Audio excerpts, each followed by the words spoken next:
Hello everyone, question कह रहा है a polythene piece rubbed with wool is found to have a negative charge of 3 into 10 raise to the power of -7 coulomb. Negative charge आता किस में है?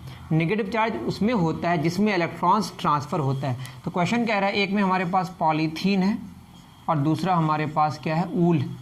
तो polythene में नेगेटिव, देखो polythene piece rubbed with wool is found to have a negative, polythene में negative charge आया। तो नेगेटिव चार्ज पॉलीथीन में आने का मतलब है क्या है कि ऊल से पॉलीथीन में इलेक्ट्रॉन्स ट्रांसफर हुआ होगा, इसमें कोई शक की बात नहीं। ये तो क्लियर हो गया। नेगेटिव चार्ज का मतलब जिसमें नेगेटिव चार्ज आता है, मतलब जो नेगेटिवली चार्ज हो जाता है जो बॉडी, वो उसमें इलेक्ट्रॉन्स आते हैं, और जो पॉजिटिवली चार्ज होता है उससे इलेक्ट्रॉन्स जाता है। तो इलेक्ट्रॉन किससे गया? ऊल से पॉलीथीन की तरफ। तो इलेक्ट्रॉन्स ऊल से पॉलीथीन, ऊल टू पॉलीथीन, एक आंसर तो हमको ऐसे ही मिल गया। और हमें पता है कि अगर नंबर ऑफ इलेक्ट्रॉन्स ट्रांसफर निकालना है तो n बराबर q बाई ई, q बराबर n ही होता है किससे? क्वांटाइजेशन ऑफ इलेक्ट्रिक चार्ज से। तो आंसर तो हमारा ऊल टू पॉलीथीन हो गया कि किससे किस में हुआ, लेकिन कितना हुआ वो भी निकालना है। q का वैल्यू कितना है? 3 into 10 raise to the power -7। Minus लगाने की जरूरत नहीं, क्योंकि हमने बता दिया माइनस का मतलब ही है नेगेटिव, नेगेटिव का मतलब है कि उसमें इलेक्ट्रॉन्स आए हैं। इलेक्ट्रॉन में चार्ज कितना होता है? 1.6 10 टू द माइनस, इसको एलिमेंट्री चार्ज कहते हैं, जानते ही होंगे आप।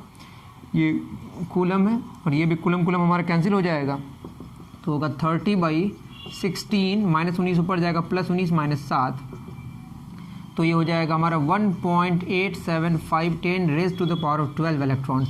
अप्रॉक्सीमेटली आंसर दिया हुआ 2 into 10 to the power 12 electrons.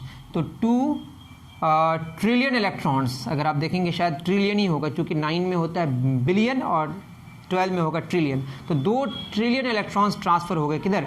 ऊल से पॉलीथीन में। जब ऊल से पॉलीथीन में इलेक्ट्रॉन्स ट्रांसफर होगा तो उसका चार्ज भी ट्रांसफर होगा, उसका मास भी ट्रांसफर होगा।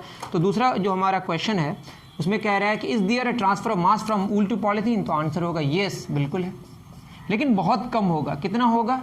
जो मास ट्रांसफर्ड होगा, मास ट्रांसफर्ड, ये होगा हमारा एक इलेक्ट्रॉन का मास m ले लेते हैं इंटू n।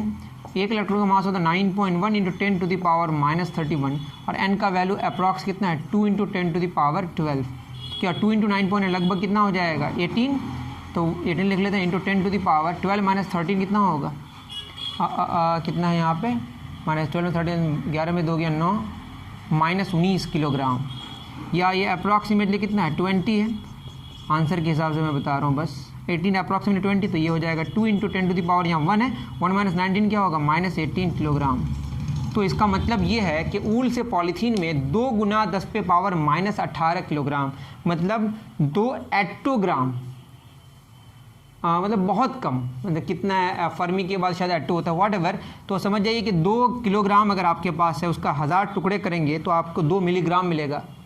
उसके फिर 1000 टुकड़े करेंगे तो माइक्रोग्राम मिलेगा, उसके 1000 टुकड़े करेंगे तो नैनोग्राम, उसके 1000 टुकड़े करेंगे तो पिकोग्राम, फिर फेम्टोग्राम, फिर शायद एटोग्राम। मतलब बहुत बहुत बहुत कम अमाउंट मास का जाएगा, इतना कम जाएगा कि इसको हम कैलकुलेट नहीं कर सकते। लेकिन अगर क्वेश्चन में पूछे कि मास ट्रांसफर हुआ कि नहीं, तो बोलेंगे हाँ हुआ। जैसे आपके सर के बाल से एक बाल अगर निकल जाए बाथरूम में, जैसे आप नहा रहे हैं, तो आपको बोला जाए कि क्या आपके बाल में कोई कमी आई, तो हाँ आई, लेकिन इतना कम लगेगा कि कम हुआ। मतलब एक बाल के कम होने से हमको ऐसा नहीं लगेगा बाल हमारा कम हो गया, तो हम बोलेंगे कि नहीं हुआ कम। लेकिन अगर बोला जाए हुआ कि नहीं, एकदम स्ट्रिक्टली बोला जाए, तो बोलेंगे हाँ हुआ, एक बाल की कमी हुई। वैसे ही जैसे अगर बोला समुद्र से 1 चम्मच पानी उठा के लेके आ गए, तो क्या समुद्र के पानी में कमी आई?